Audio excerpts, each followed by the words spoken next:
అయితే రాసి పెట్టిన టయాన్ని ముందుకైనా జరుపుతాడు, ఆయన మాట అంటే రాసి పెట్టిన టయాన్ని వెనకైనా జరుపుతాడు మనం జీవించడానికి. బైబిల్లో అలాంటి ఉదాహరణలు పోగలను. అర్థమవుతుందమ్మా నేను చెప్పింది? అర్థమవుతుందా? అర్థం కాదు కదా? జాగ్రత్తగా వినండి. నేను వాక్యం దాటి ఎక్కడ బయటికి ఆడలేదు, ఆ ఉన్నదాన్ని వివరిస్తున్నాను. ఇప్పుడు ఆయన ఏం చేస్తున్నాడు? ఆ స్త్రీలతో మాట్లాడుతూ ఉన్నాడు కదా, అవునా కదా? మరి నీతో నాతో ఎప్పుడైనా మాట్లాడాడా?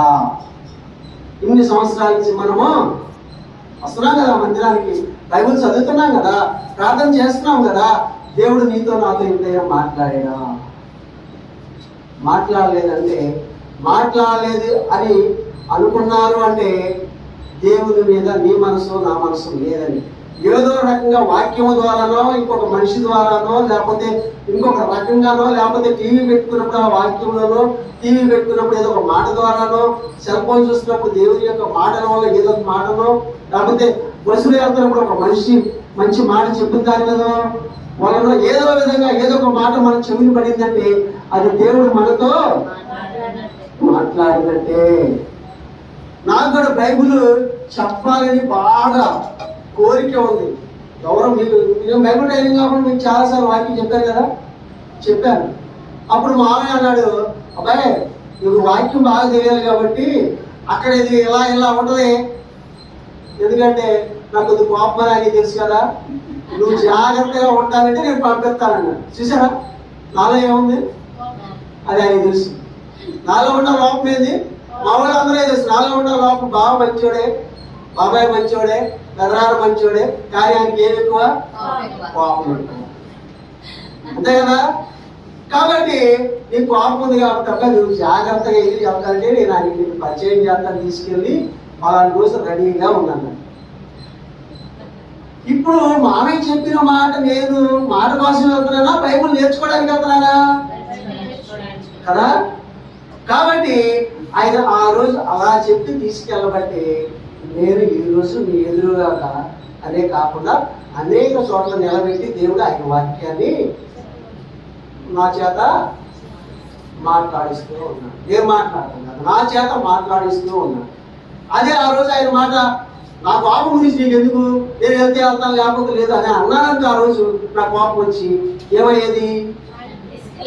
ఆగిపోయేది కదా.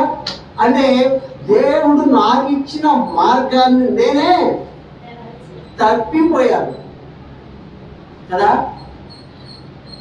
నాకు ఇచ్చిన మార్గాన్ని నేనే తప్పించుకొని అటు వెళ్ళిపోయాను, పక్కదారికి వెళ్ళిపోతే ఆ మార్గం ఎటు వెళ్ళాలి, కొంత దూరం వెళ్ళాలి, మార్గం ఎదుర్కొన్నారు. ఇంకేంటి చెప్పండి?